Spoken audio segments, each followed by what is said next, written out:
وہ شخص آتا ہے اور امام نے ایڈریس دیا اس دکان کا. پہنچے جب اور اس دکان والے سے کہا کہ مجھے کافور چاہیے. اس نے کہا کہ مدت ہو گئی ہے میرے پاس کافور ہے ہی نہیں, ختم ہے دکان. کہا نہیں ہے تیرے پاس. کہا دکاندار میں ہوں اور بدلا دوں گا. میں معرفت پہ ایک جملہ سے سمجھا رہا ہوں. کہا ہے تیرے پاس. کہا کہاں. کہا وہ وہاں اس جگہ پر وہ جو ڈبہ ہے ڈبہ اس میں کافور پڑا ہوا ہے. دیکھا تو اس میں کافور پڑا ہوا. وہ دکان والے کو معلوم نہیں. کافور لیتا ہے تو قدموں پہ گر کے کہتا ہے کہ سچ بتلا یہ ایڈریس تجھے کس نے دیا.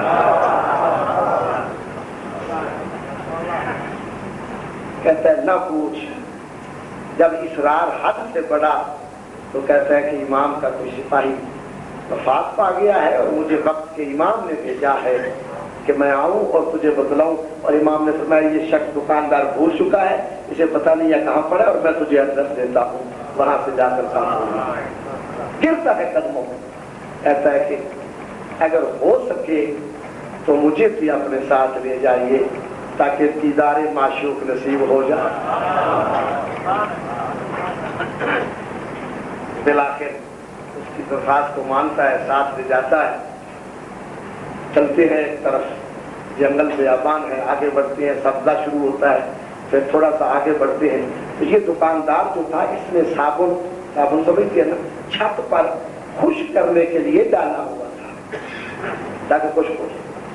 دیکھا کہ تھوڑی تھوڑی سی ہوا بوندا باندھی اور باد نسیم کے جھونکے جب آنے شروع ہوئے تو تھوڑی سی بارش معمولی جو منزل قریب ہو رہی تھی امام کے دیدار کی.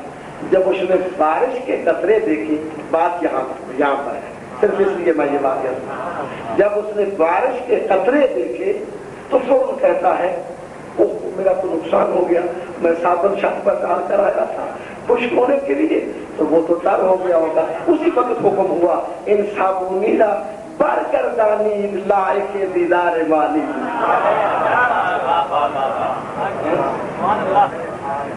کہ جا امام کے دیدار کے لیے رہا ہے اور فکر صابن کا ہے. اگر اس طرح کی معرفت ہوگی تو پھر یہ معرفت کا درجہ بہت کم ہوگا, بہت کم ہوگا یہ معرفت کا درجہ. سب سے افضل علم وہ علم ہے جس کا موضوع افضل ہے. مثلا علم کلام کا موضوع معارف الہیہ ہے. پھر اس کے بعد کس کا درجہ ہے کس علم کا, پھر فقہ کا درجہ, پھر علم فقہ افضل ہے. کیوں؟ اس لیے کہ اسے حلال و حرام کا پتہ چلتا ہے. علم فقہ کسے کہتے ہیں؟ وہ العلم بالاحکام الشرعیہ الفرعیہ عن ادلتها التفصیلیہ. علم فقہ وہ علم ہے جس میں احکام شرعیہ کو تفصیلی دلائل سے حاصل کیا جاتا ہے. یہ حرام کیوں ہے, یہ حلال کیوں ہے, یہ واجب کیوں ہے, یہ مکروہ کیوں ہے, یہ مستحب کیوں. یہ علم فقہ. تو چونکہ علم فقہ کا موضوع مسائل شرعیہ ہیں, احکام حلال و حرام ہیں, اس لیے علم کلام کے بعد فضیلت میں علم فقہ کا درجہ. من اراد اللہ بخیر فقہہ فی الدین.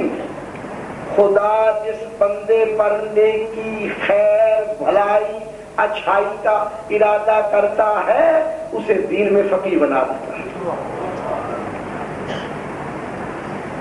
امام فرماتے ہیں کہ حلال و حرام کا ایک مسئلہ جاننا دنیا کو اگر سونے سے بھر دیا جائے تو ایک طرف ہو, اس ایک مسئلے کو سمجھنا زیادہ فضیلت رکھتا ہے. اس ایک مسئلے کو سمجھنا فقیہ کی بڑی شان ہے, فقیہ کا بڑا مقام ہے. فقیہ فضل العالم علی العابد کا فضل القمر علی النجوم لیلۃ القدر. عالم کو عابد پر اتنی ہی فضیلت حاصل ہے جتنی 14ویں کے چاند کو ستاروں پر فضیلت حاصل ہے. کیوں؟ اس کی وجہ کیا ہے؟ وجہ یہ ہے کہ عابد ینجی نفسا، عابد زیادہ سے زیادہ خود کو نجات دیتا ہے، والعالم ینجی الخلائق، لیکن عالم کائنات کو نجات دیتا ہے، جس کے لبوں کی مسکراہٹ سے شرق بھی لرزتا ہے، غرب بھی لرزتا ہے۔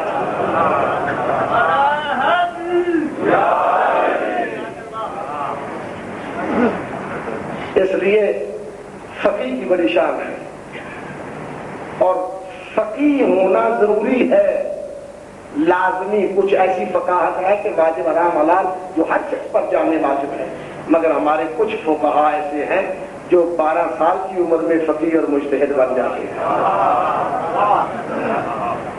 اور مجتہد بھی مجتہد مطلق، مجتہد متجزی نہیں کہ عبادات میں مجتہد ہوں، معاملات میں مجتہد نہ ہوں، یا ایک کتاب و طہارت میں مجتہد ہوں، کتاب و صلاۃ صوم میں مجتہد نہ ہوں۔ وہ شان ہے اس عالم بزرگوار کی جو چودھری کے چاند کی طرح تاریخ تشیع علماء میں مقام رکھتا ہے، اور جس کا نام ہے علامہ ہلی، جو 12 سال کی عمر میں مجتہد مطلق، اور لوگ منتظر تھے کہ بالغ ہوں تاکہ ان کی تقریر کی جائے۔ یہ درجہ ایسے نہیں ملتا، یہ مقام ایسے نہیں ملتا۔ عالم دین کی، صحیح عالم دین کی، واقعی عالم دین کی عزت اور احترام ائمہ کی عزت و احترام ہے، یہ درجہ ایسے نہیں ملتا۔ علامہ ہلی ہر شب جمعہ نجف سے کربلا جاتے ہیں زیارت کے لیے۔ آج بھی یہ رسم ہے، یہ قدیمی رسم ہے کہ علماء کرام مجتہدین اعظام شب جمعہ کوشش کرتے ہیں کہ نجف سے کربلا پہنچے، چونکہ آدم سے لے کر خاتم تک کی روح کربلا میں موجود ہے۔ اے وادی کربلا، کیا مقام ہے! رستے میں ایک شاہ سوار ملتا ہے، سفر کرتے کرتے کہا بڑا اچھا ہے، ساتھ مل کر جاتے ہیں، آپ نے بھی کربلا جانا ہے، مجھے بھی کربلا جانا ہے۔ تو وقت سے فائدہ اٹھاتے ہوئے علمی مباحثہ بھی کرتے جاتے ہیں اور کربلا کی طرف بھی جاتے ہیں۔ کچھ مسائل علامہ ہلی نے بیان کیے، کچھ اس شاہ سوار نے۔ جو مسئلہ علامہ ہلی بیان کرے اس سے بڑھ کر مسئلہ وہ شاہ سوار بیان کرے۔ ذہن میں آیا کہ میرے زمانے میں ایسی شخصیت کہاں سے آ گئی جو مجھ سے بھی زیادہ آ گئی،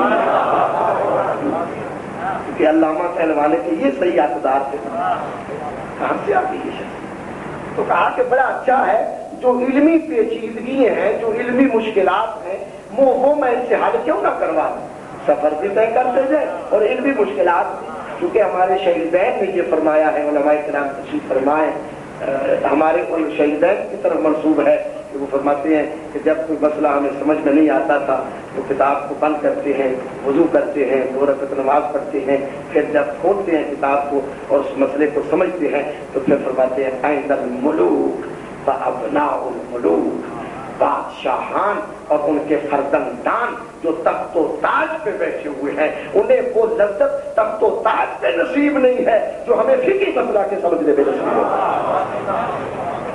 یہ فقہا کا مقام ہے، یہ علماء کا مقام ہے۔ زندگی کامیاب بنانا ہے تو فقیہ بنے، اللہ کا ارادہ خیر کا فقیہ کے ساتھ ہے۔ علمی مسائل، مشکل پیچیدگیاں پوچھتے ہیں۔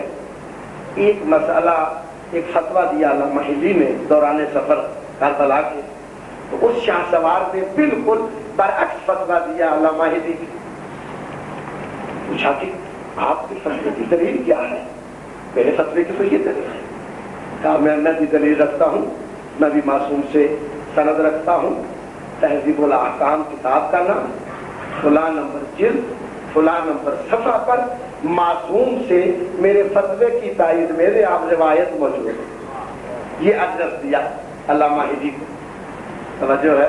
یہ اجرت دیا۔ تو جب اس منزل تک پہنچے تو علامہ ہلی نے سوال کیا اس شاہ سوار سے کہ آیا تارکین زمان ملاقات با امام زمان کو مجھے نا، یہ سوال کر رہے تھے کہ عصا نیچے گر جاتا ہے اور وہ شاہ سوار نیچے سے عصا اٹھا کر ان کے ہاتھ میں دیتے ہوئے فرماتے چھے انہیں ممکن نہیں در آہا دے کے دست امام زمان سے دست شما